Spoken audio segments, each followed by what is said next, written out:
Midas était le roi de Phrygie, une région qui se trouve dans le centre de l'actuelle Turquie.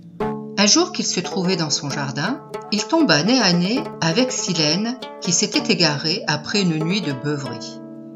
Midas décida de lui offrir l'hospitalité et le conduisit en son palais. Il lui donna à manger et à boire. Bizarrement d'ailleurs, quelle idée de donner à boire à quelqu'un qui a déjà trop bu. Enfin, c'est ainsi que procéda Midas afin d'aider Silène à recouvrer ses esprits. Il se trouve que Silène avait élevé Dionysos, le dieu du vin. Tiens, ceci explique peut-être cela. Toujours est-il que Midas ramena son nouveau compagnon auprès de Dionysos. Afin de le remercier, ce dernier proposa à Midas d'exaucer le souhait qu'il voudrait voir réalisé. Ni une ni deux, Midas choisit de se voir donner un don, le don magique de transformer toute chose qu'il toucherait en or. Dionysos s'exécuta, fidèle à la parole donnée. Aussitôt, Midas toucha un rameau d'yeux, autrement appelé chêne vert, et celui-ci se transforma en or. Le roi rentra rapidement en son palais et vérifia les effets de son nouveau pouvoir. Dans le jardin, il toucha les fruits accrochés aux branches des arbres et ceux-ci se changèrent en fruits d'or.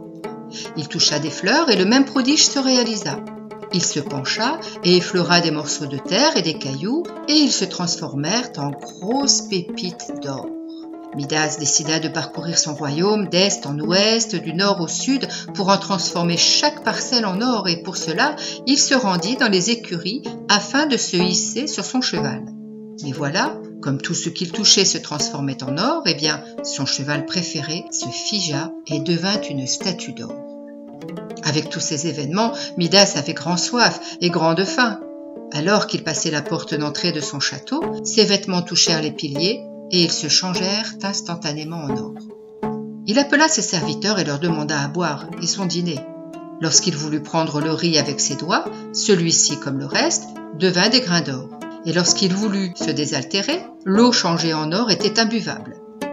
Midas commençait à avoir peur. Comment allait-il vivre dans ces conditions ? Épuisé par tant d'épreuves et de nouveautés, il s'allongea sur son lit, habituellement si douillet, mais à présent, il était dur comme de l'or. Il ne put dormir. Il commença à prendre tout cet or en horreur. Il fit venir sa fille et la prit dans ses bras, mais ô malheur, elle se métamorphosa aussitôt en statue d'or. Le don que Dionysos lui avait donné s'était en fait révélé être une malédiction.